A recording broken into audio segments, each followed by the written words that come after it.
So here we go, eavesdropping.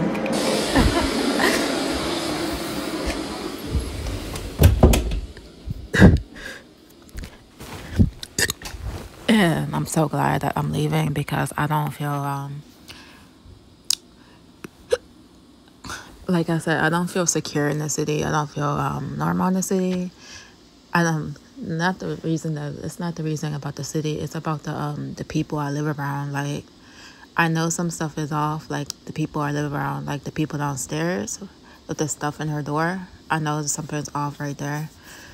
There's like too many stuff that's off around her. Like, seeing people moving around me, stalking, eavesdropping, trying to hear stuff out. Like, too much stuff going on. Like, and this is God's will. Like, for me to leave. And I'm glad I'm leaving.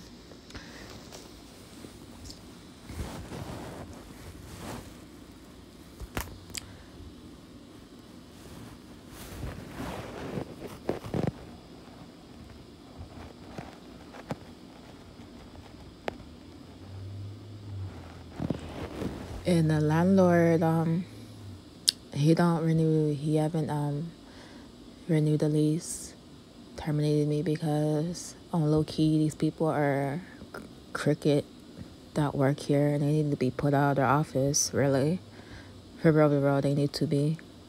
They shouldn't even have these apartments, like, because they're not even all that. They're like slums.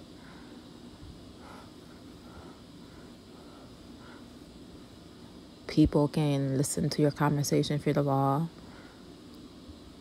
Your management is messy. They don't know how to fix nothing, right? And your rugs is dirty outside in the hallway. You're talking about me. Like, y'all are messy too, so no room to talk. But I do not feel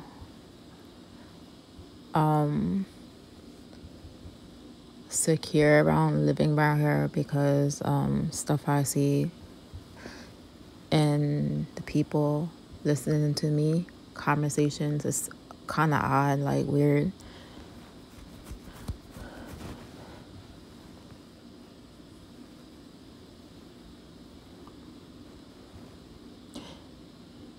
And these type of people, like, they're probably like happy that you're going through all these struggles because they're like evil inside of them. And they be like, where's her God now? Where's her God now? Because they don't understand God.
You have to read the book of Joel.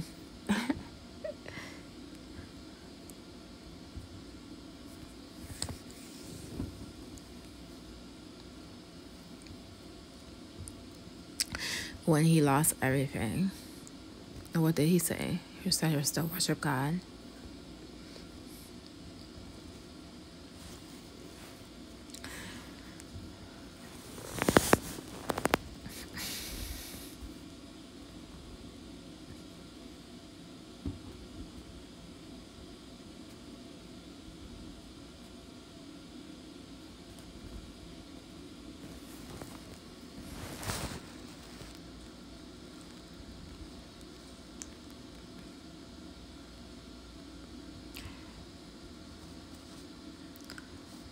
But these neighbors are so strange. They're sitting in their house all day and act like they're not home.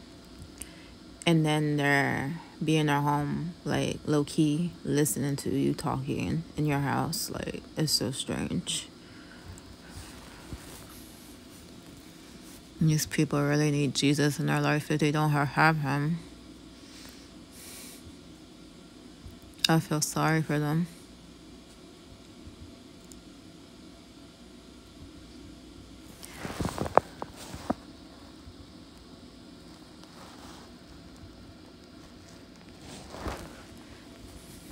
Just about everyone has heard of the suffering of Job in the Old Testament. You may have heard someone say they have the patience of Job, and there is good reason for that saying. And according to biblical scholars, the book of Job is the oldest book in the Bible if you were to fit a chronology. It should be placed in the early chapters of Genesis. What can we learn from the book of Job? Is there application for believers' life today? Was sin involved in Job's suffering? Is there sin in all suffering? Why does God allow suffering? All was going well with Job, and he had it all. Like me, I didn't have it all, but I had an apartment, a place, somewhere to sleep, and somewhere I had to live, but I wasn't happy here.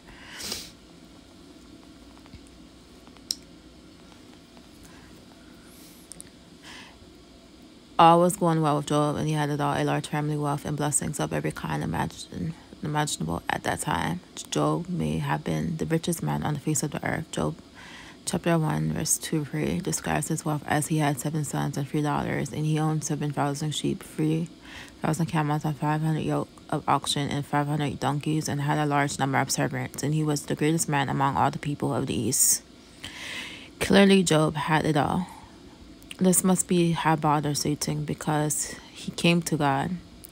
What did God say to Satan about Job? God bragged on Job in 1 verse 8 saying, Then the Lord said to Satan, Have you considered my servant Job? There is no one on earth like him. He is blameless and upright, a man who fears God and shuns evil. Can you imagine the God of the universe bragging on Job from heaven? Might he also brag about you in your righteousness found in Christ, Jesus Christ? It is entirely possible, however, Satan was not convinced and said to God, Does Job fear God for nothing? Satan replied, Have you not put a hedge around him, in his household, and everything he has?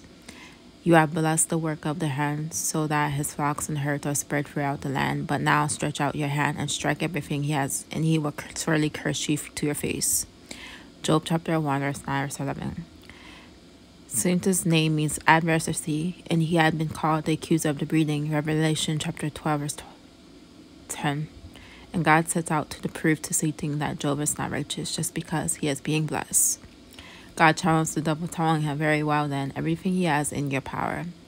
But on the man himself do not lay a finger. Job chapter 1:12. And Job lost just about everything, his sheep, his oxen, his camels, his servants, and all his sons and daughters. But remarkably, he did not lose his faith in God. What was Job's response? And then Job tore his robe, and he shaved his head, and he fell to the ground and worshipped, and he said, Naked I came from my mother's womb, and naked shall I return there. The Lord gave, and the Lord has taken away. And blessed be the name of the Lord. And all this, Job did not sin nor charge God with wrong. Job chapter 1, verse 20, verse 22. And here we can plainly see Job's reaction. He worshipped God. He said that he came into this world with nothing, and he would return with nothing. And the Lord has taken away all he had except his wife. And his wife told him to curse God and die. And Job also blessed the name of the Lord. In all of this, Job did not sin nor change, no charge God with wrong. He blessed God's name. He worshipped God, and he did not sin. And Satan must have been angry at Job's response. And Job suffered unjustly, and yet he did not blame God or say, Why me?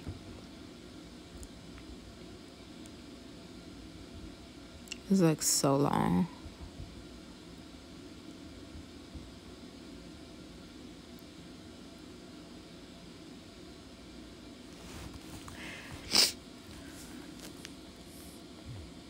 Here I put, this thing won't, it won't read because it's not the iPhone. So Job's friends tried to console him, but they soon started to blame him for his own troubles, fearing that he must have sinned in order for all these trials to come upon him. That is something that is far too easy for believers to do. When they see a Christian suffer,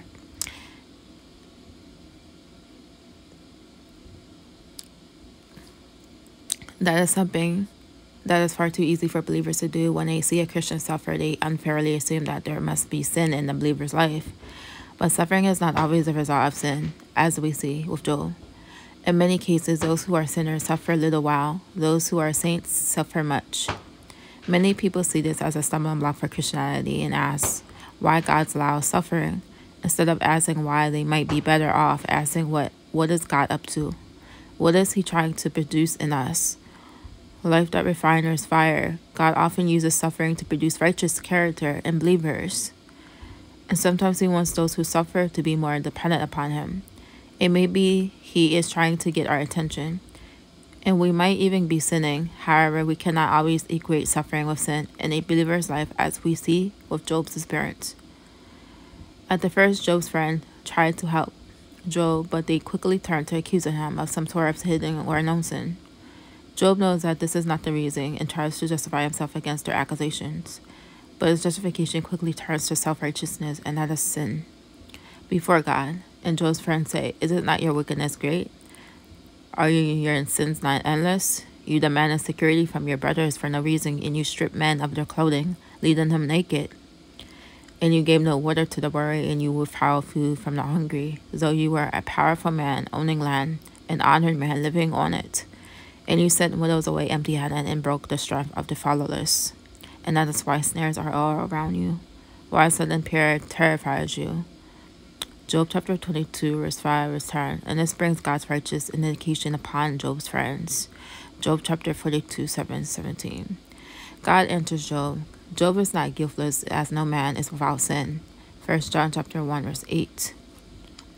Romans chapter 3, verse 23. And Job becomes discouraged partly because of the blame game played by his friends. Job begins to question God himself. This is when God enters Job out of the whirlwind tornado. He says, "Who is this who darkens counsel by words without knowledge? Now prepare yourself like a man. I will question you, and you shall answer me. Where were you when I laid the foundations of the earth? Tell me, if you have understanding." Job chapter 38, verse 2, verse 4. And God puts Job in his place and in effect and tells Job, "Who are you to question God of the universe?" God never does answer Job's question on why he allows suffering. God in his sovereignty chooses not to tell us everything. That is God's prerogative. I don't know how to say that. Prerogative. Also, notice that God spoke to Job out of the whirlwind, which is the terminology for a tornado or a great and destructive wide windstorm. And this could indicate that God is in all things going on in this world. He is sovereign, and nothing happens that is not within his perfect will. And these things include natural disasters and calamities. God is never caught off guard or by surprise. And someday in eternity, God will likely make it clear why Christians suffer, why something terrible has allowed to happen, or their child was allowed to die. It is as God once said in Isaiah 45:9, "Woe to him who quarrels with his maker, to him who is but a potsherd among the potsherds on the ground. Does the clay say to the potter, what are you making? Does your work say, he has no hands?" We cannot question God's motives. His ways are beyond our human comprehension. But clearly he does have a purpose in suffering, as God tells us. Isaiah, "As the heavens are higher than the earth, so are my ways higher than your ways, and my thoughts than your thoughts." Isaiah 55, verse 9. He sometimes chooses not to reveal this to believers, at least in his life.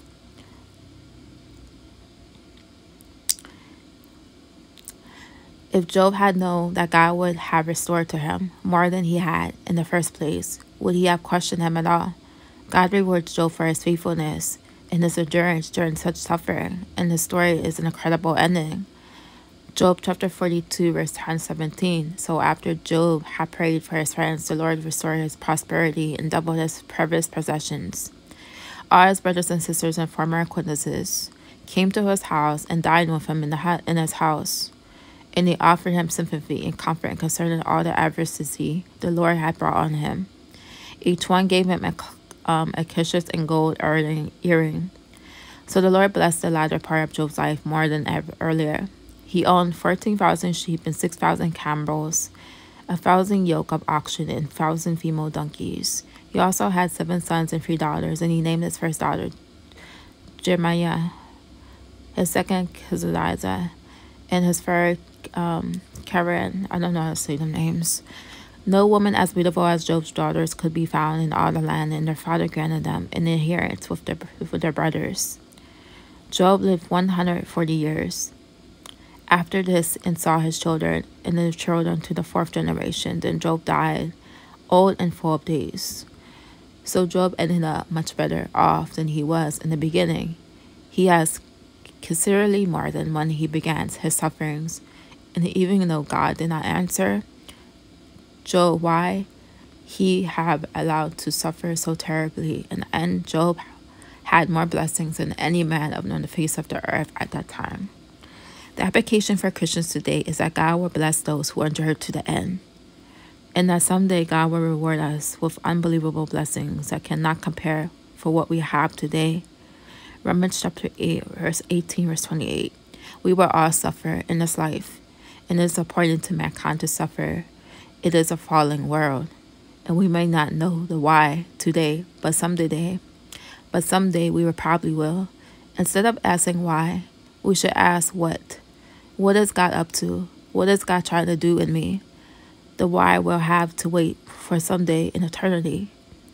Until then, we cannot fully grasp the purpose of God, but we know that He will not allow us to suffer into eternity. One thing that is important is that Satan could not lay a finger on Job, nor can he us. God will not allow this. Job chapter 1, verse 12, and 1 John chapter 4, verse 4. For those who reject God today, they may have suffering in this life and in the afterlife. For those who believe in Him today and trust in the Son of God, their suffering will be over someday. They will have eternal joy and fellowship with God. My prayer for you is that you can inherit this eternal joy, and there will be no more sorrow, no more pain, no more suffering, and no more death. Let the word of God tell us what is in store for the children of God someday in Revelation 21, verse 4. And He will wipe every tear from their eyes, and there will be no more death or mourning or crying or pain. And for the old order of things has passed away.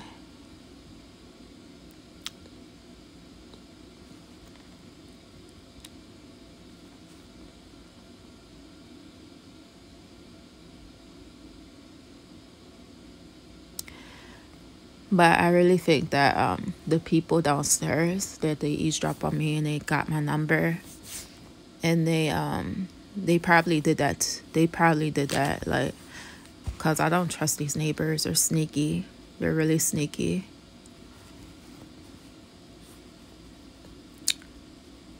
That's why I want to leave. I don't want to be around these people. There's something wrong with them.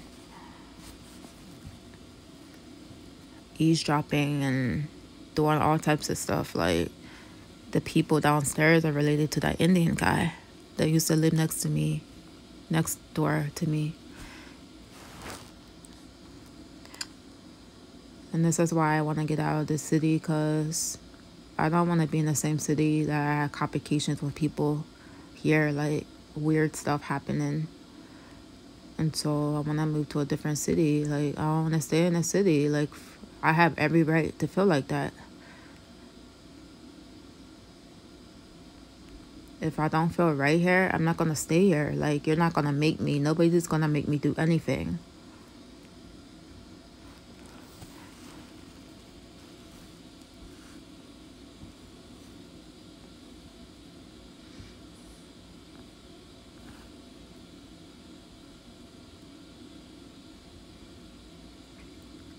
And then he's going to come in and be like, are you okay? Are you okay? I mean, I just lost my place. Like, what do you think? What do you think? How do you feel I'm supposed to feel? Like, you got your place, you got your stuff together. I'm the one that got lost my place because over something little that people are so heartless. They're so quick to say give up on you and stuff like that. They're so quick to give up on you and have agendas with them and stuff like that. But I'm still okay, yeah. I'm still okay. My faith is still okay. I'm still secure in Christ.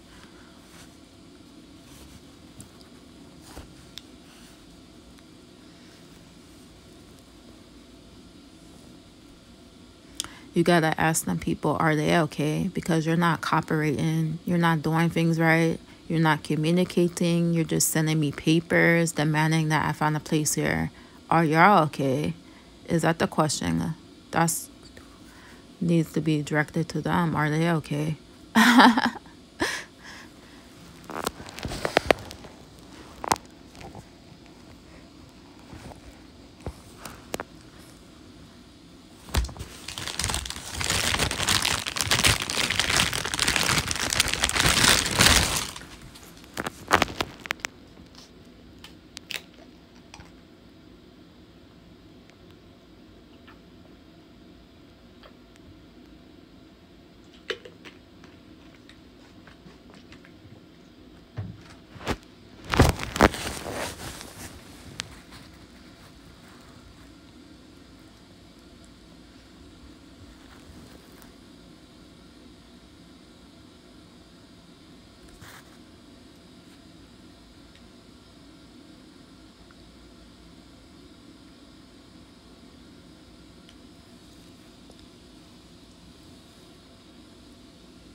I'm not afraid to like stop using that housing party stuff because I don't got time for their games. Like, really, I don't know what they're doing, but they're playing too many games. I got things to do. Like, I'm trying to get out of here. Y'all sending me papers here. Like, it's crazy. You're holding me up. Like,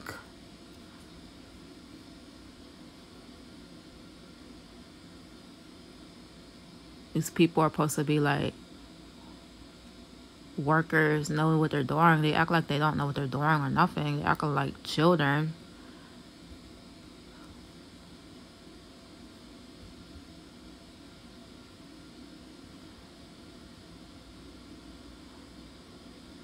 Especially them people in the office, man.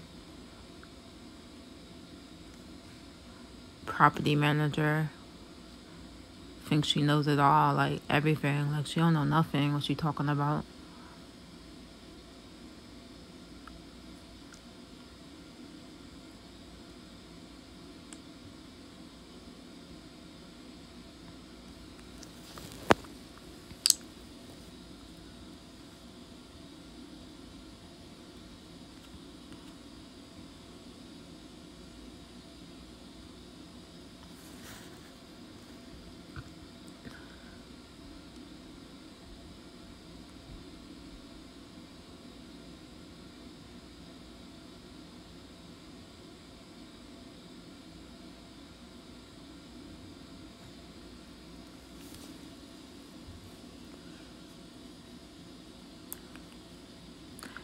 Oh yeah, and I posted about their dirty little rugs in the hallway. They still didn't fix it.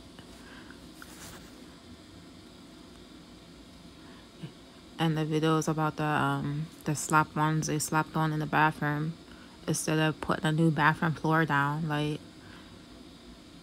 and the guy's probably mad because I be telling him like stuff. I be telling him stuff like that he need to be doing, and he gets mad and he puts a termination on my door. Like, this is how this person operates. He's like cricket.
But I think it was people downstairs that got hold of my number because I said my number out loud purposely one time to see what would happen. And then that happened. So weird.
But I gotta be out of here July 31.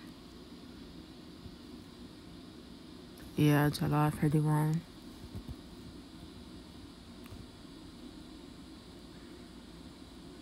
But I think we're leaving out sooner than that.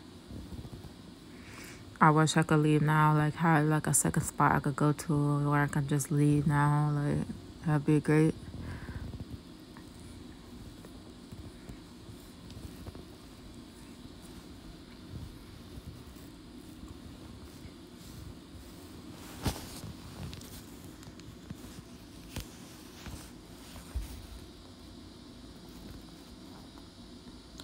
But yeah, I'm not trying to stay in this city.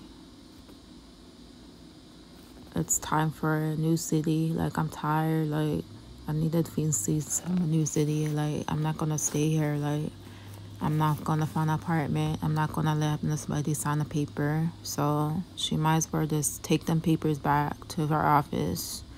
Cause I ripped the papers up. I ripped the apartment papers up because I don't want to stay here. Like I really don't. These people don't understand. Like you're stressing me out.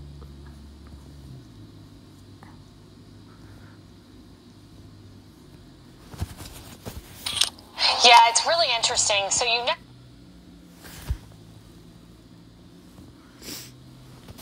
But I have the other papers here, so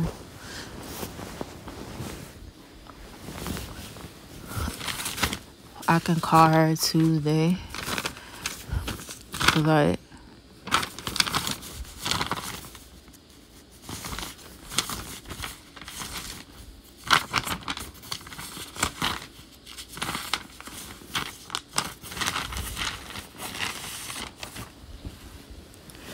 that's an understanding, reasonable thing. Like if I want to be by my family, like closer to my family, be by my family, the little bit of family I have, you know. The little bit of family I have is my aunt. That's normal, that socializes with me and talks to me. And then I don't want to like lose that moment. Like I want to spend my time with my aunt and my family, with her.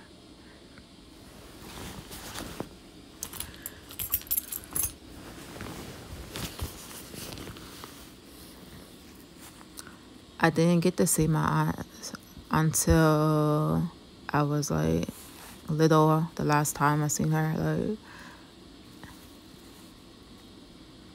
and she knows like what the stuff I've been through and all when I was like a child and stuff.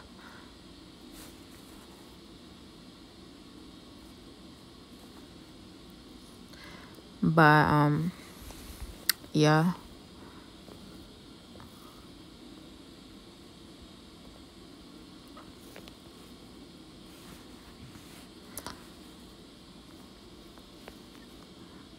July 3rd, Sunday, 10:45 p.m. right now in Pennsylvania.